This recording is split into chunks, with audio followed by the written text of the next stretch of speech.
for those who are here in person, those who are streaming in. I'm going to wave where's my camera? Okay, hello everyone. And thank you to all for coming to the ISU campus and those joining us here from Westminster. We're so excited that you're here this afternoon to explore with us a bit of wind chamber music and specifically the Trio de Ange or the Re-Trio.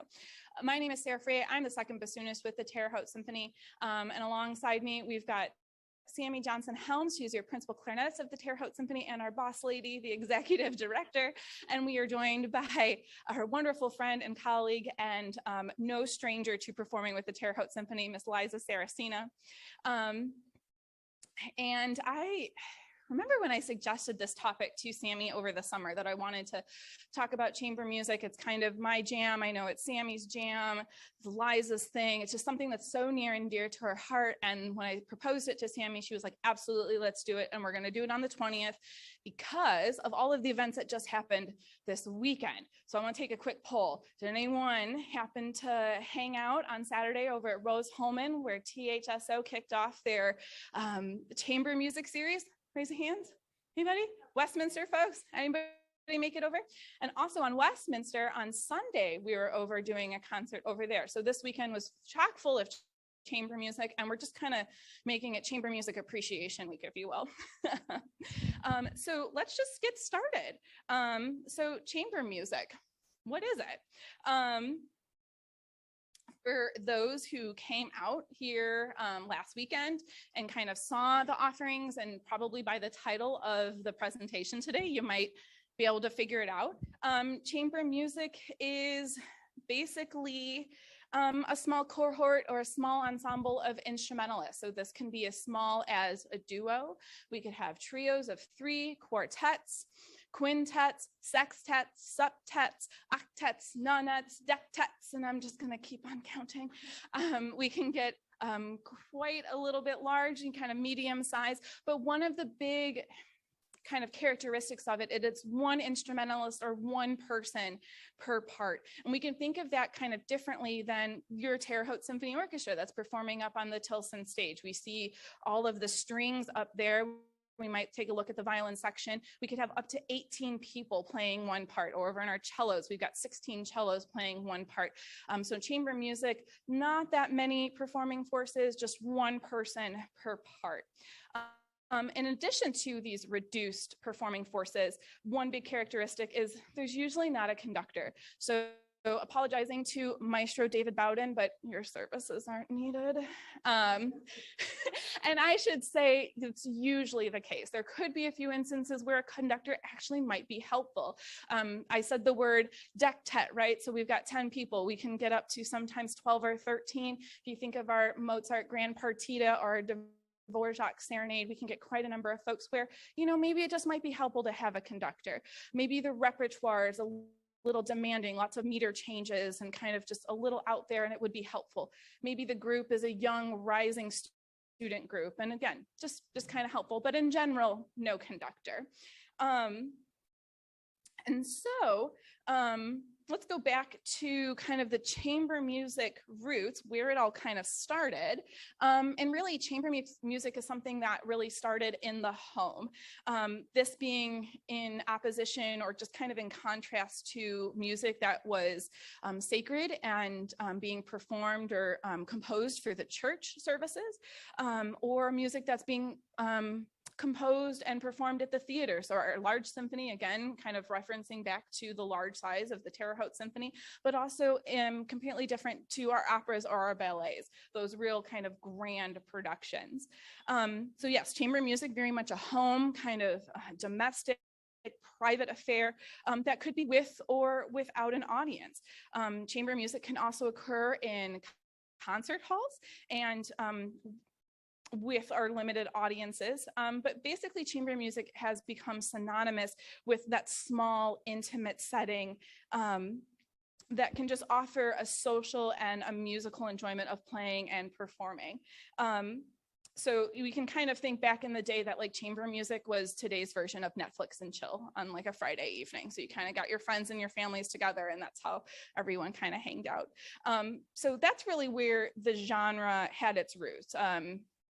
a genre for the home, a genre for amateurs and avocational musicians, just a way to have nice enjoyment.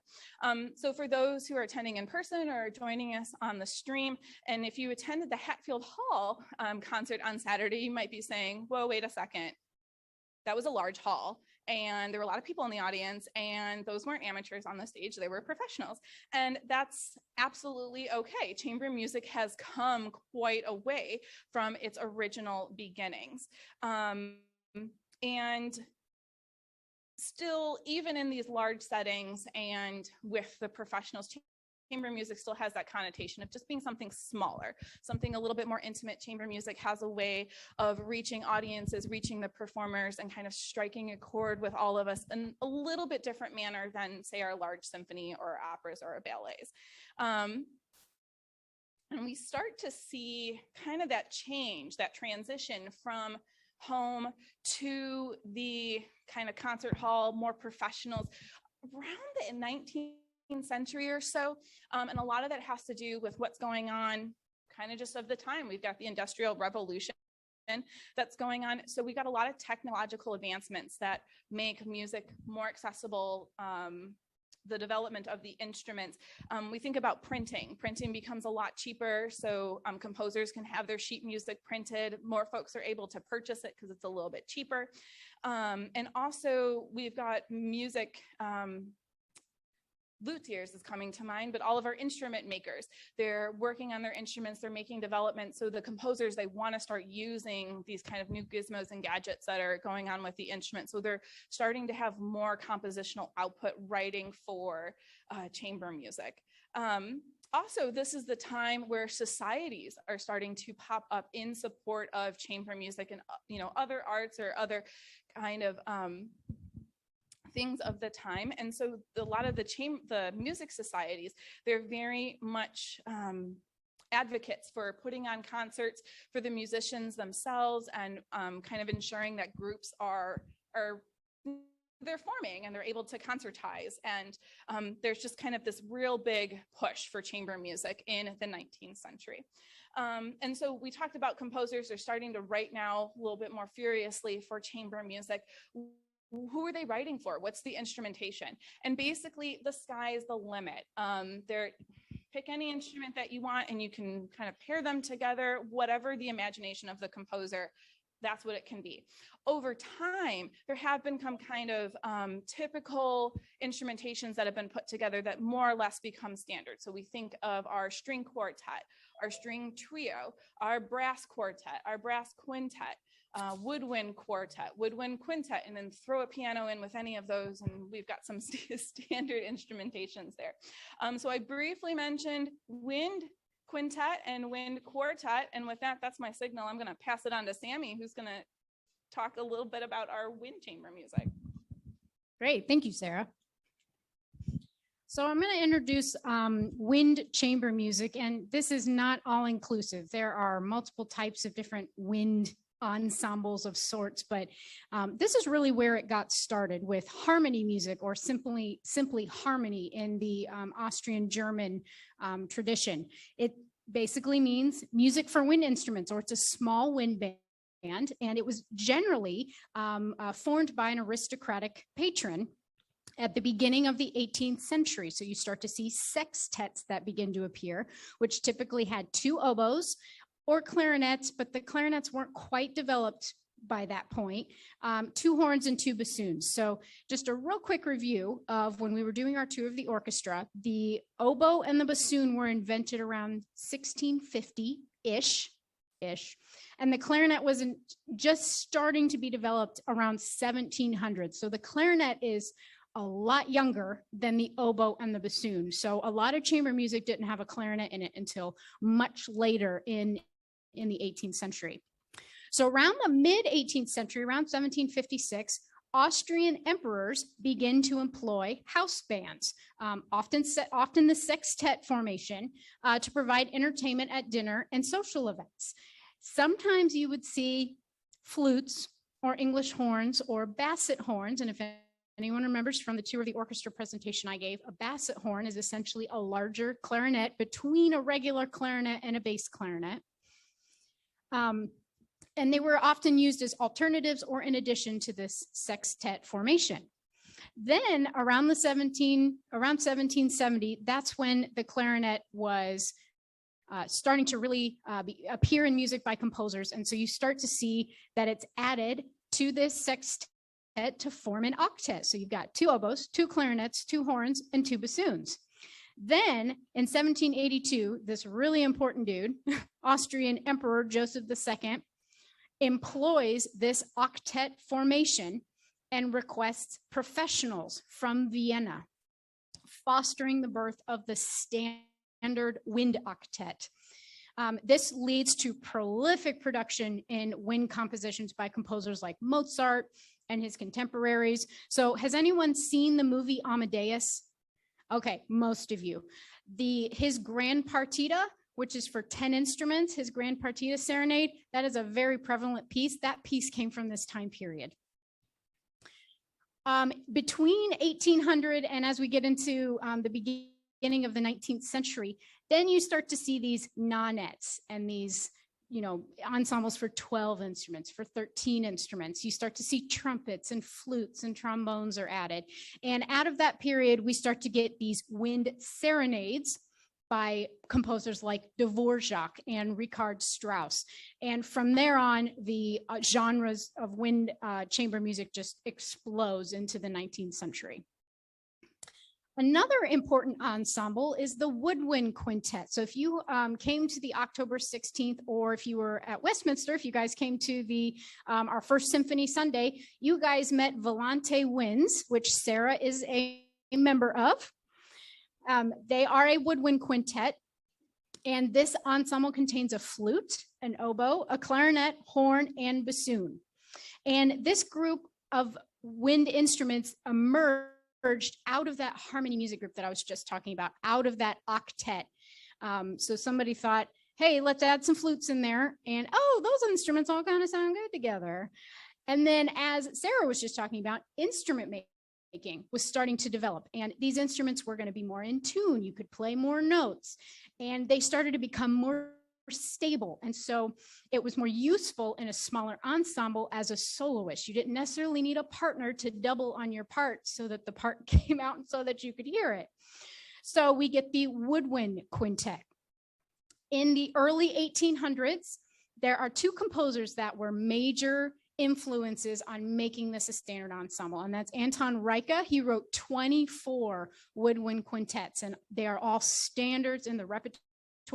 And then we have Franz Danzi. He wrote 9 quintets. So if you were at the Westminster performance, Volante actually performed a piece by Danzi, one of his 9 quintets. So once these pieces were written, these 2 composers really established the genre of the woodwind quintet.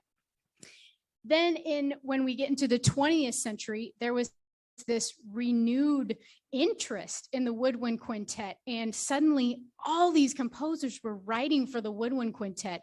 So most of the repertoire for the woodwind quintet, even though it really developed around the early 19th century, most of the repertoire is from the 20th century. And with that, I'm going to hand it back to Sara, and she's going to talk a little bit more about the reed trio, the actual ensemble that we have here today for you. Thanks, Sammy. Okay, so the reed trio, where did this begin? We talked about, Sammy, thank you, gave us the introduction of how we got to the woodwind quintet, and that's actually where the trio comes out of. So the reed trio is made up of an oboe. So Liza, we've got our oboe, we've got our clarinet, and we've got our bassoon. Mine's hanging out here down on the floor. Just making sure it's okay. And these 3 instruments of the woodwind quintet members, these are the 3 instruments that all have a reed, whether that is a single reed like the clarinet, or it's a double reed like the oboe and the bassoon. And Liza's actually got her reed soaked up, so I'd like for her to make a little peep if you can, just to hear it. So double reeds have that unique ability, they're able to do that. Unfortunately, clarinets, just being a single reed, there's no peeping. Yeah, just lies flat there. So Yeah, so basically we're getting rid of the flute and the horn for this trio de hanche, the trio of reeds. The trio of reeds, the reed trio, it's a young genre. You know, we said that the wind quintet itself was kind of a young ensemble when we talk about like harmony music, but the trio, it's even younger. And it really started to kind of come about towards the end of the 19th century, really into the turn of the 20th century. And some of the earliest pieces that were written for this ensemble, there's two really important works. The first here is by Jean-Javier Lefebvre, his Concertante. This was written kind of taking a guess towards the end of the 1890s. We don't have an exact date because the work is no longer in print, and not much is really known about this work. So we don't have access to it. It's no longer in print. We just can't find it other than just what we've heard about it through letters and writings and concert reviews, but we don't have access to the work. But the next earliest piece we do have access to, it's still being published. It's by Ange Flieger. It's his trio for oboe, clarinet, and bassoon. And this is something we'll actually come back to in a little bit when we kick off the performance.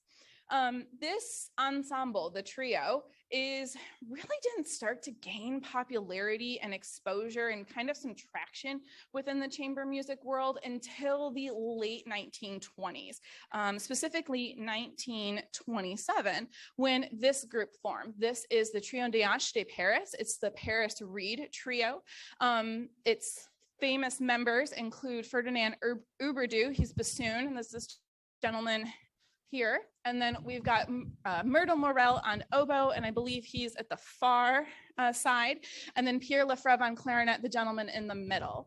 And this trio, I can't remember if I said they formed in 1927. And they experimented with this instrumentation for a chamber music ensemble because they felt that these three instruments, the oboe, the clarinet, and bassoon, had better blend than when they added in the flute and the horn. So they said, we don't like these instruments, we're just going to cut them out and we're going to exclude them and we're going to do great things. So these three came together to form the Reed Trio. And as you might recall from when we talked about like music societies are coming about in the 19th centuries, well, they continue well into the 20th century to also be having an impact on chamber music and just music in general. And these three gentlemen were all a part of a Parisian society called the Society of Chamber Music for Wind Instruments.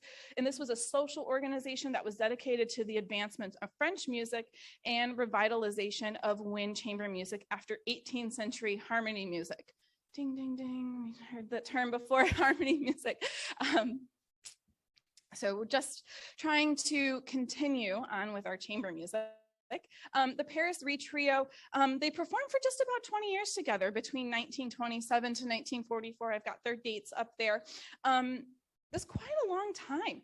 And a lot of the repertoire that was being composed there in the 1930s and the 1940s were heavily influenced by this particular group in some way.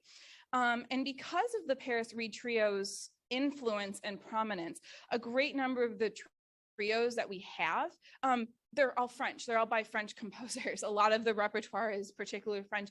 We've come a long way. We do have works by Villalobos, Brazilian composer. We have American composers now, but they're in the very beginning as the ensemble kind of just starting to get a little bit of traction, a lot of French works. And so kind of to honor those French beginnings, the repertoire we're going to be playing for you later today are all by the French composers. The Reed Trio also the repertoire started to kind of take off and flourish also because of this lady. Let me pull her up. This is Louise Dyer Hansen. She is an Australian music publisher who is living in Paris. She was also a big patron of the arts. And in 1932, she founded this publishing company. I won't butcher the French. And she was very fond of the Reed Trio and this instrumentation, that she commissioned several composers to write for the genre during the 1930s, and we actually get a lot of our standards from those commissions. These staples include the trios of Georges Auric, Darius Milhaud, Jacques Ibert, which we'll listen to a little bit today, and quite a number of others.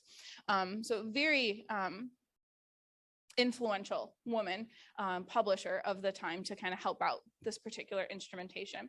So I mentioned the Flieger earlier when we talked about one of the very first pieces that was accessible, that's still being published for the work. And that's actually what we're going to kick off our performance with.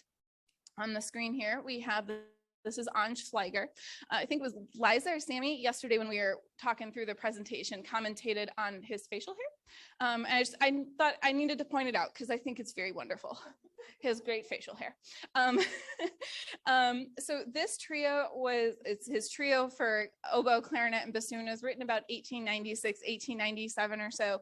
Flieger himself, obviously a French composer. He was also a painter. He studied at the Paris Conservatory. He has a great output of compositions, over 300.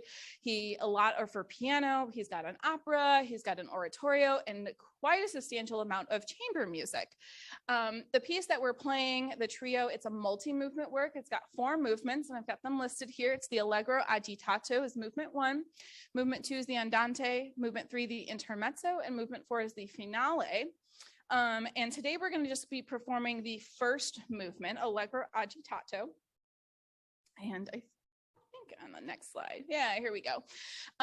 So this movement, the title of the movement, Allegro agitato, is very descriptive.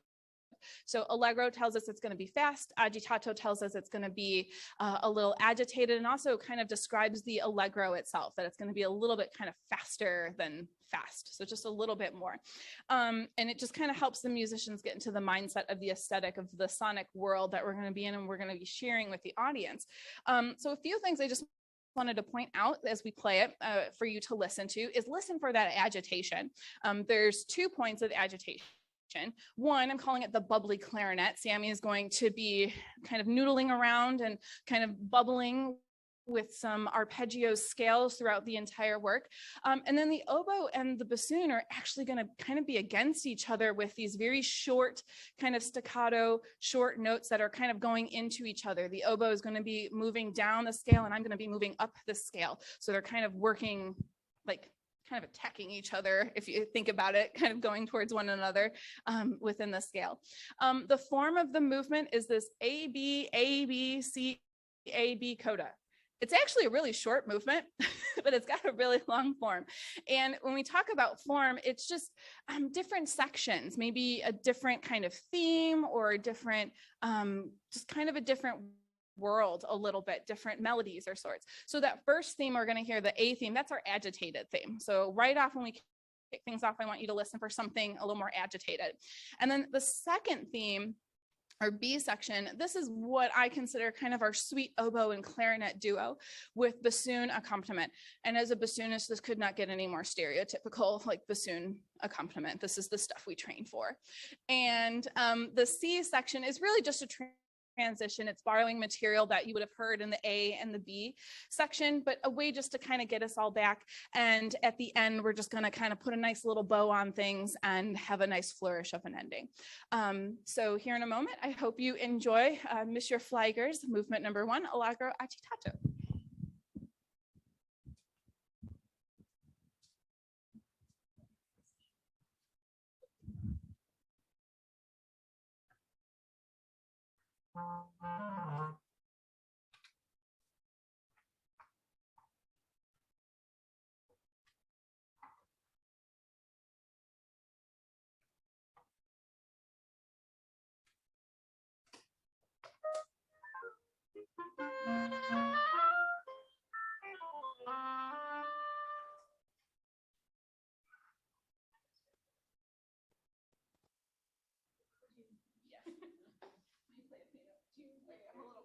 Yeah, this room's a little chilly, so we're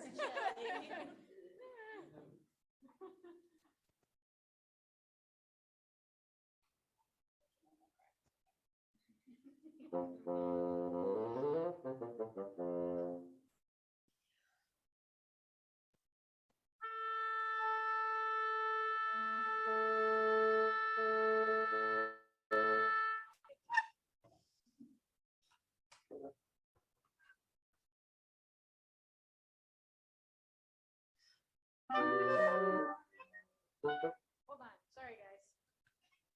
I gotta be on a different clarinet for this. So review from my tour of the orchestra presentation. We have two instruments. One is in the key of B flat, one is in the key of A. One is a little bit longer, so I'll be in the right key this time. Yeah, okay. Take two. Take two.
Hello, everyone.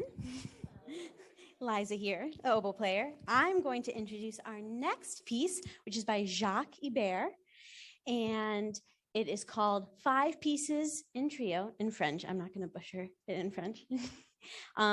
Ibert started with music at a very young age. He studied violin and piano as a child. He went to the Paris Conservatory for composition, and he's a composer of a great many different genres. He's known for operas, ballets, choral works, instrumental solo, and instrumental chamber works, what you're going to hear today. He is known also for his neoclassical style. Neoclassical style is a style that was popular in the early 20th century. It harkened back to the style of classical composers like Mozart and Haydn. They were really fond of it. And they're like, let's try making some music that kind of sounds like that, but give it our own little spin to it. So right now, I'm going to walk you through the 5 movements of this piece. But then when we play it, I'll make sure to put the slides back up so you can see what you need to listen for each movement, because each movement has its own little fun jam to it. So our first movement is an ABA form. Sara talked about the letter forms before. So basically, you've got a theme, you've got a contrasting theme, and then you go back to the original. In the first movement, the A section has a sprightly oboe melody, nice and short and kind of skippy and fun. Then we get to the B section. It's much more legato and smooth, and the clarinet and bassoon take turns having the melody. This movement is also an allegro movement, so it's a little faster. Then our second movement is an andante movement, so it's a little slower of a pace. This movement is in a fugue style. So a fugue style is basically like a round. So one instrument will start playing the melody, and then a couple measures later, another person will come in and play the melody at the beginning. So it's in a round, just like row, row your boat. So we've got 3 different sections of 3 different fugues in this piece. First, you'll just hear the oboe and the clarinet. Then you'll hear all 3 of us, and then the clarinet and bassoon. For our third movement, we have a sprightly little minuet. A minuet is a dance that typically is in a 3 meter. So it was a very common type of dance that frequently is composed. It's also in ABA form. The A section, the oboe and clarinet, the clarinet plays, and then the oboe. The B section is super cute, and if you listen closely, you can hear little cuckoo themes between the bassoon and oboe. And then after the A section returns, there's a little coda, just like Sara talked about how it just ties a little bow onto the end of the piece. And this coda is super fun. It's got this fast soloistic bassoon section, so make sure to listen for that. Our fourth movement is another more andante, slower movement. Again, in ABA form, a very popular form. Starts with the oboe melody, and the melody starts with 3 repeated notes.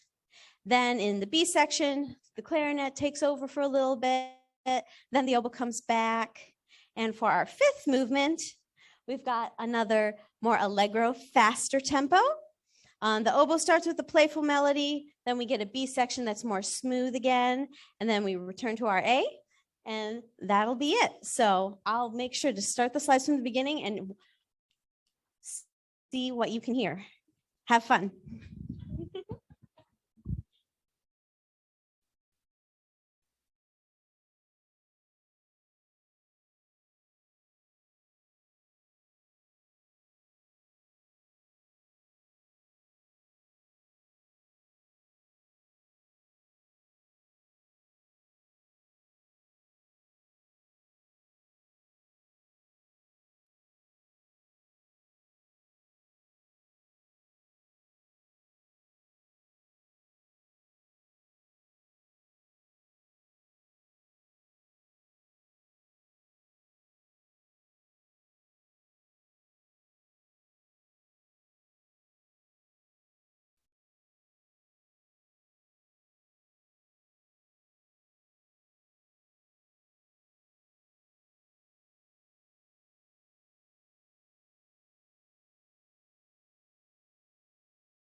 So we've got one more piece for you guys. Okay, we're good. All right, so this next piece is a little bit different than what you just heard. You need that. Thank you. So this piece is going to be a little bit different than what you heard. It's a little bit newer, a little bit younger, I guess we could say. It's by Jean Francais. And he, again, was a French composer, and he almost lived into the 20th century. So he lived a good long life and was an extremely prolific composer. He wrote over 200 pieces. He was a very accomplished pianist at an early age and won the first prize in piano at the Paris Conservatory. And I just thought this was very cute when I found it. Francais described himself as constantly composing. He would barely finish one piece before he began another, and composed until the day he died in 1997. So the piece that we will be performing for you today is Divertissement for oboe, clarinet, and bassoon. And he's actually written quite a few divertissements. So this is just the trio for clarinet and bassoon, but he's used this title quite often in much of his repertoire. It does get a little confusing after a while. Yes, I had to make sure I found the right divertissement. So we're going to be playing two movements from this work. The first movement is a moderato and is in that familiar, all too familiar ABA form that we just experienced with the bear. The A section is going to feature Liza with a beautiful oboe solo. And then in the B section, it's going to get much faster, and you're going to hear articulated notes in these 5-note rhythms. So we're actually going to have to fit 5 notes into one beat. Normally, we work in groups of 2 and 4. So when you put 5s in front of a musician, they get a little bit scared. So I think we're doing it pretty good though, guys. I think we're good. So also listen for this exchange of this 5-note rhythm between the different instruments. Oh, my paper. I have to put paper on my teeth or else my teeth cut into my bottom lip when I play. So listen for that exchange of 5-note rhythms between the instruments, because we're going to be handing them off from one instrument to the other. And I think we'll play the first movement, and then I'll talk a little bit about the second movement, since these are a little bit longer movements. So not turn it off. Nope.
Oh, yes, yes, feel free to applaud.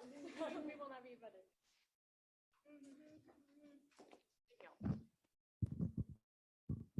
Still on, yes. Okay, so the second movement of this is completely different. It is much faster.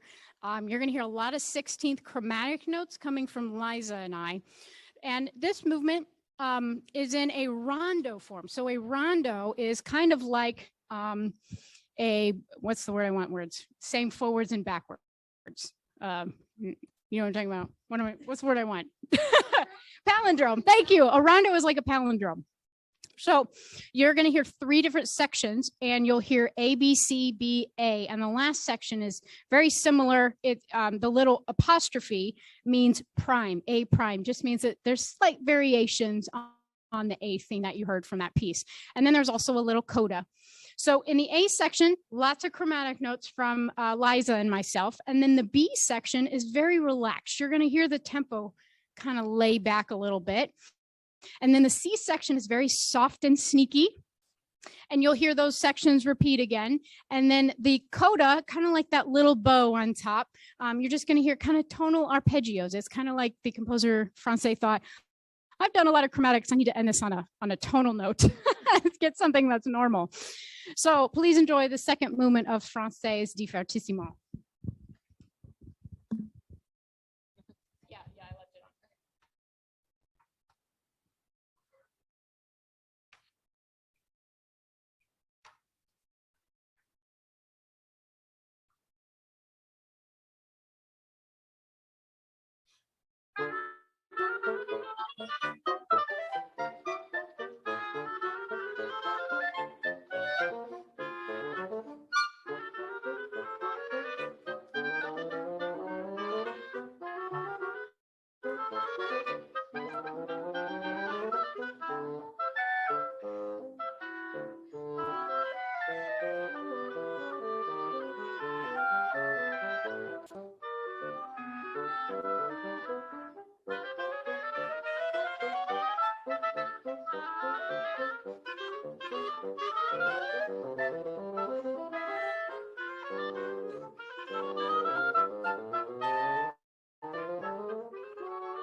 Thank you, everybody. That was our final piece for today's presentation. We really appreciate you coming out. We love putting stuff together like this.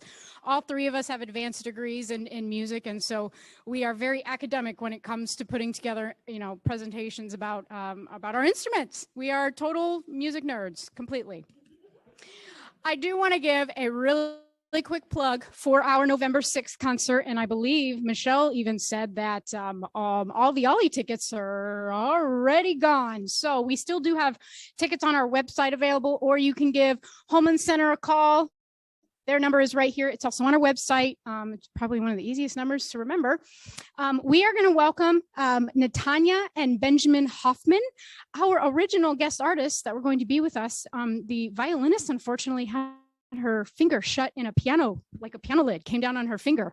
So I think everything's okay, but she's injured and she won't be able to play for this upcoming concert. So David got in contact with one of our former associate concertmasters, Benjamin Hoffman, and his sister is also a very accomplished cellist, and they have played the Brahms double concerto before, which is the piece that we'll be playing. So we're excited to welcome Benjamin back to Terre Haute. This concert is also going to be in honor of Indiana State University and one of our former conductors, Raymond Meyer, and then a former concertmaster and principal cellist, Bob and Marilyn Billups. These three musicians, the last time we played the Brahms double concerto was with these musicians in 1979. It's been a very long time since we've played this piece. And so we would like to honor those musicians. We're going to bring them back. Ray and Betty are coming back, and lots of their children are coming back. Unfortunately, Bob and Marilyn will not be able to join us. But we will be recording it for them so that they can enjoy the concert later. And then we're also honoring ISU because they have done so much for the symphony, and it's nearly 100-year history. We would not be here without Indiana State University. So we're very excited. President Curtis will be giving a reception after the concert as well. So it's just going to be a wonderful event. We're also finally bringing back supper at the symphony. I should have those tickets out here soon on our website as well, hopefully in the next couple days. So it's really a concert event you're not going to want to miss. So I think that is it. Thank you, everyone. Thanks, everybody at Westminster. We're going to see you guys on November 21st for some more Symphony Sundays. Yes, I missed two. October 20th. That's today. This is the next one. Yes. Oh, yes. Okay, so November 16th is our next Ollie presentation. We're going to have our associate cello, principal cello, Philip Kettler.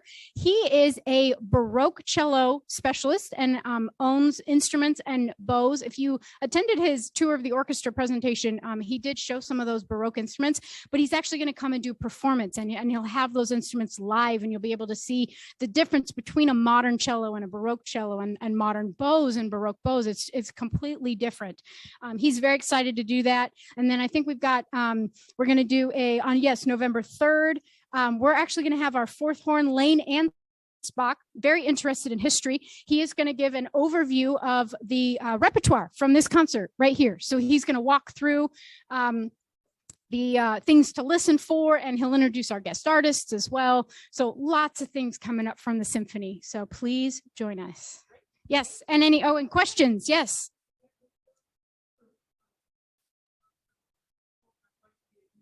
I think so. November 3rd will be in here. That's a Wednesday presentation.